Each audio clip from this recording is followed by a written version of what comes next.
The best of times. One of the best of times for me in the past year was the pilgrimage of the Holy Father to the Holy Land. It was successful on the pastoral and ecumenical level.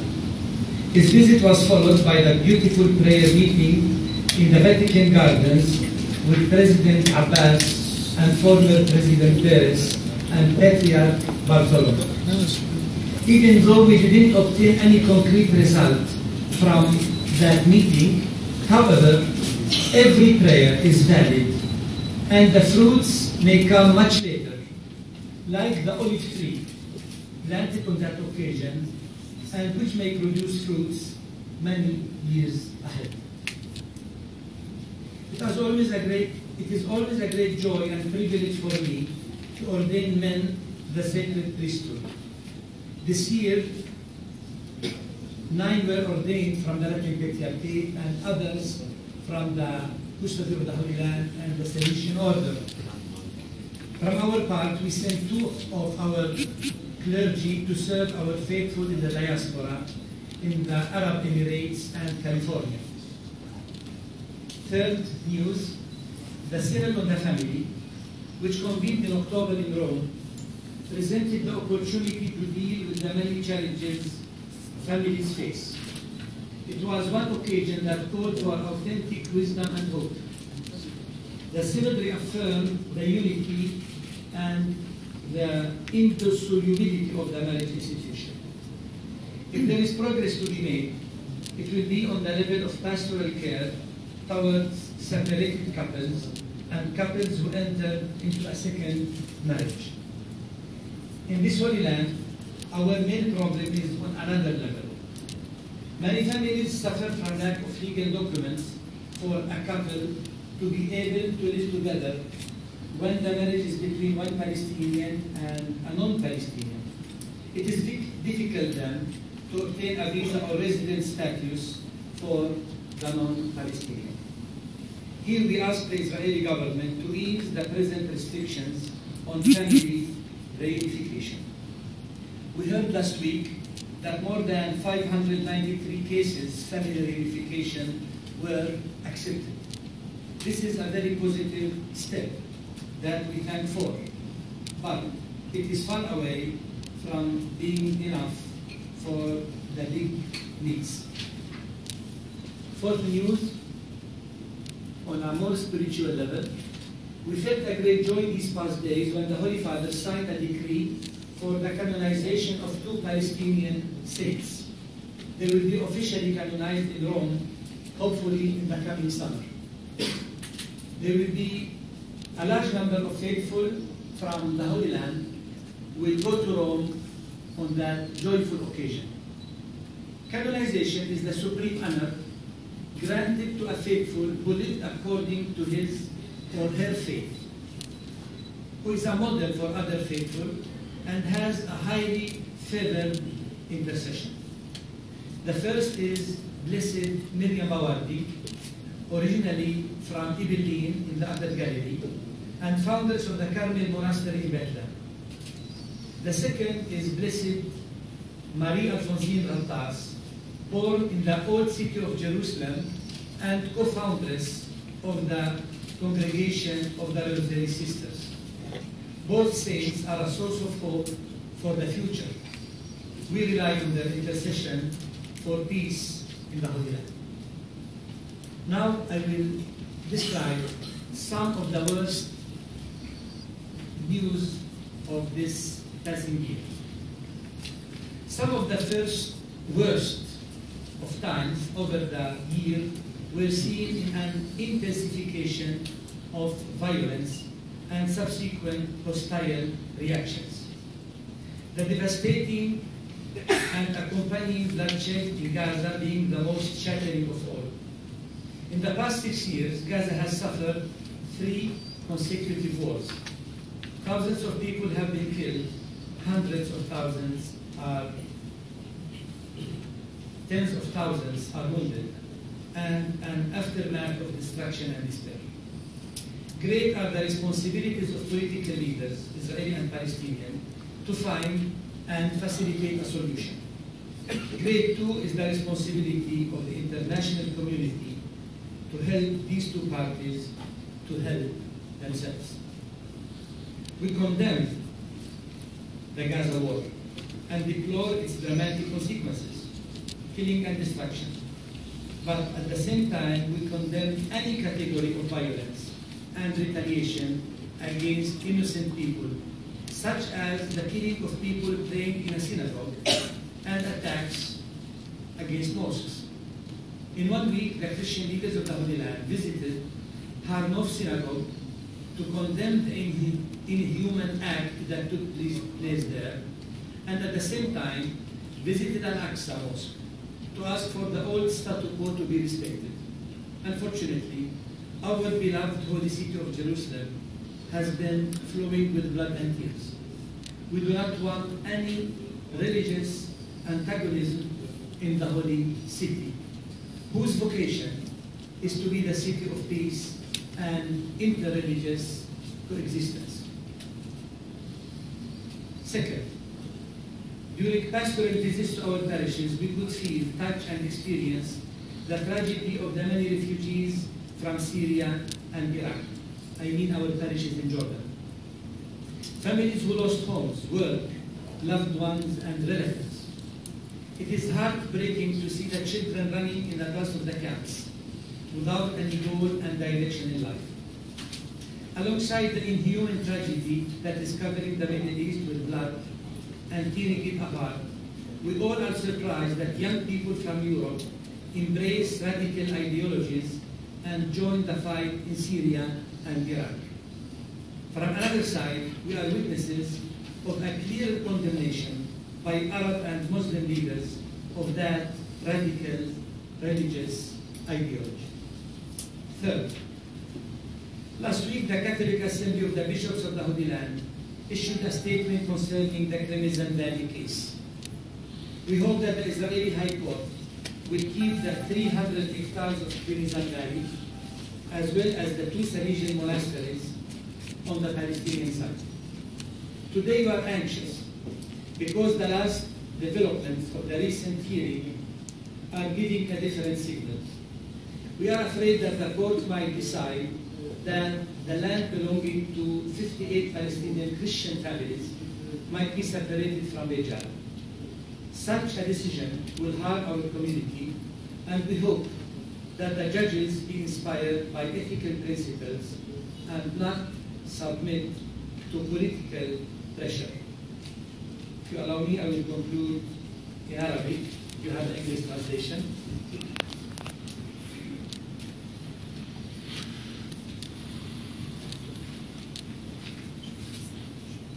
وسط جميع مشاكلنا ومعاناتنا نذكر بامتنان التضامن الذي يظهره الكثيرون من الأشخاص والمنظمات والمؤسسات والكنائس والدول بتقديمهم المساعدات المادية والمناصرة السياسية لإيجاد حل للصراع القائم.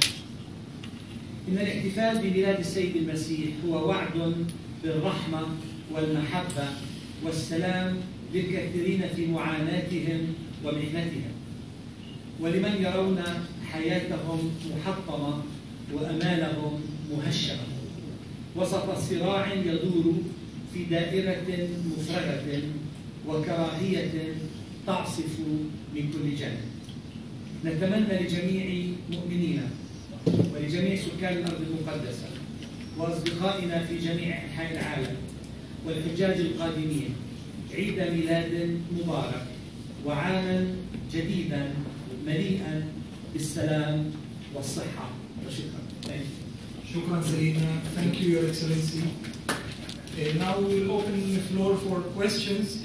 Answers could be in at least 4 languages: Arabic, English, Italian, and French.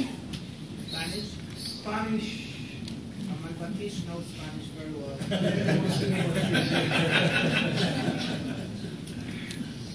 Also, some Hebrew speakers. So, Hebrew. تفضل كريستين من تلفزيون فلسطين. سيدنا بالنسبة لدخول الحجاج من غزة في أخبار إذا رح يجي حجاج مسيحيين من توزع على الأراضي المقدسة ولا لا خلال الأعياد؟ سمعنا انه راح يسمحوا ل 700 مسيحي من غزه يقطعوا الحاجز، لكن الاعمار محدوده، راح يكونوا تحت ال 14 وفوق ال 35. فهذا هو القرار اللي سمعناه زي ما سمعوا غيرنا. The lady asked about Christians from Gaza if they would be coming to celebrate Christmas in the West Bank, and His Excellency answered that we have heard that there would be maybe 700 people allowed, but with restriction on age, below 14 and above 35. Can he say it in English maybe for the camera? Could you say it's like sound bites? Could you say In English? Yes, okay. It was confirmed that 700 people from Gaza may come to celebrate Christmas in Bethlehem, but they should be under 14 and above 35 years old. Recently, I attended a press conference with the mayor of Bethlehem. Perhaps some of the other journalists did in here as well. And the mayor said that this year the message of what do I want for Christmas is justice. I'm wondering, what do you want for Christmas? Perhaps you can answer that or anybody else. Sure, we want justice, but the fruit of justice is peace. Justice and peace go together, and Prophet Isaiah said, justice and peace embrace together. So we hope that this year they will make a big hug together. From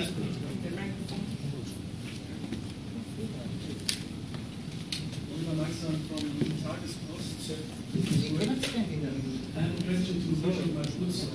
On Sunday, Prime Minister Netanyahu was visiting Nazareth as a refugee for an event of the Israeli Christian Recruitment Center. And he was promoting Israeli Christians to join the IDF. And this year, for the first time, it was possible that Christians can register for the personal identity card as Arameans. What is your comment on these developments? Of course, we are not. Microphone.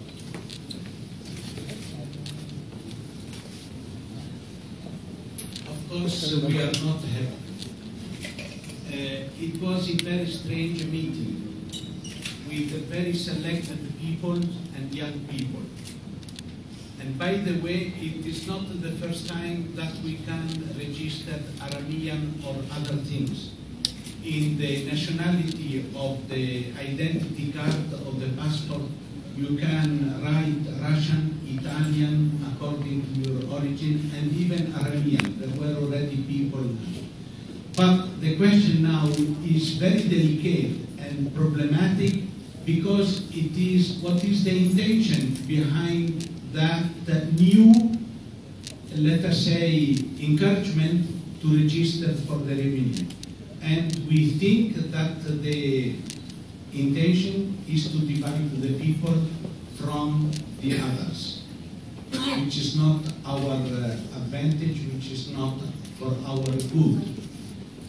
And of course, we have to mention among the problems of this year, the famous letter of threats that the leaders of the church received in April. You remember that.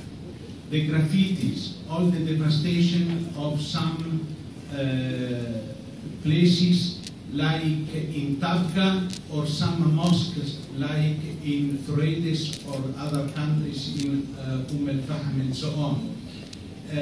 This belongs to the worst times of this year, as His Excellency said. Your name on camera? Can you say your name? Can you say your name? For the camera. Yes, Bishop Giacinto Poulos Marcuzzo, the Patriarchal Vicar General in Israel. أبو أنطون سينيورا جريدة القدس. أول شيء بدنا نسأل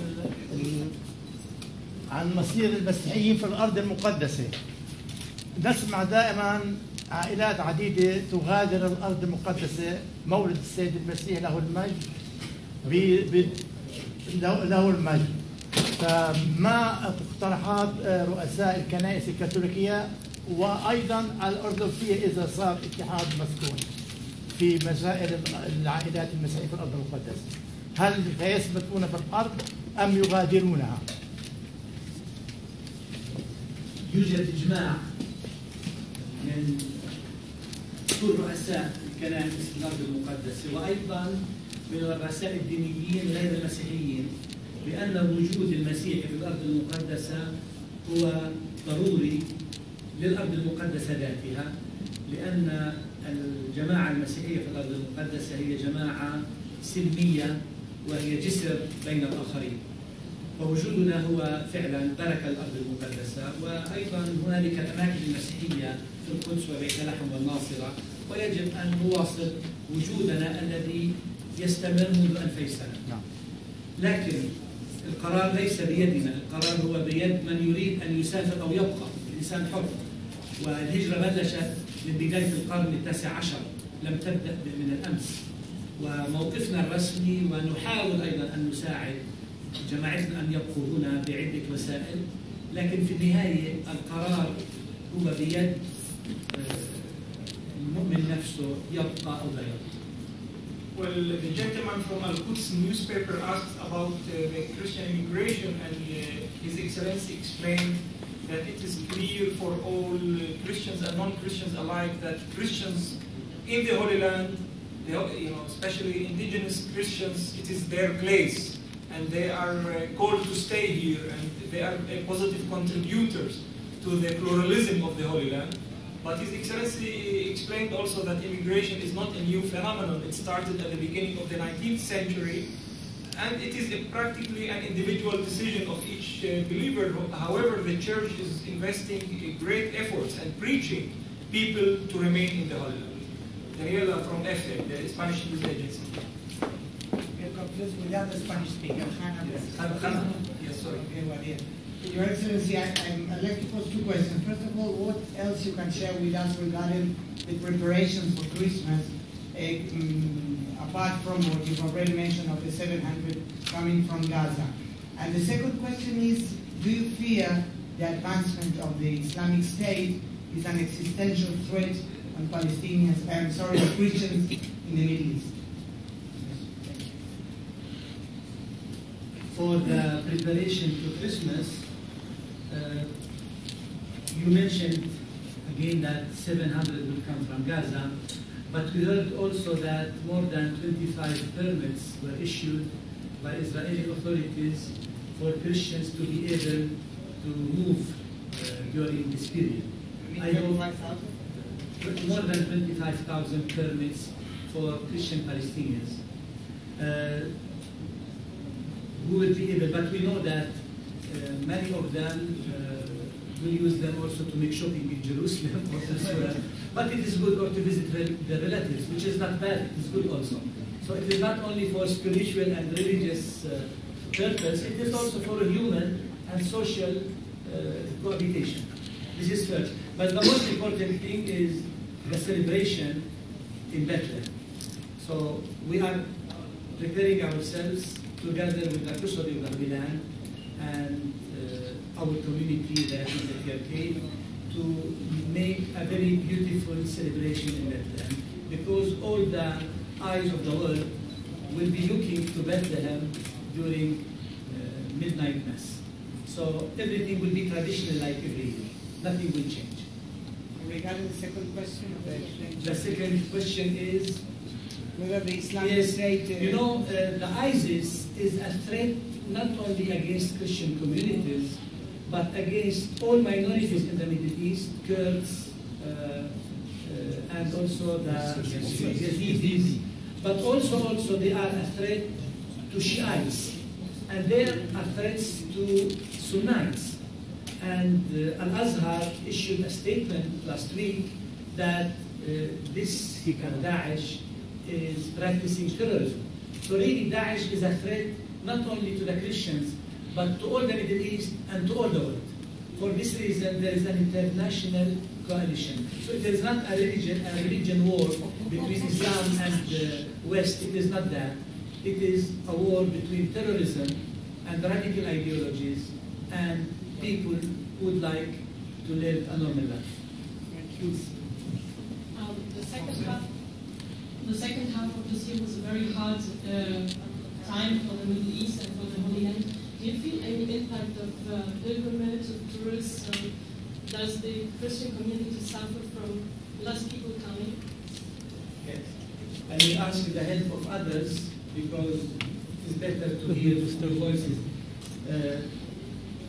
We would like to add something for Bishop Marcus about pilgrimages in Nazareth, for example. The best one is... We would like to add something about pilgrimages. Yes, this is for you.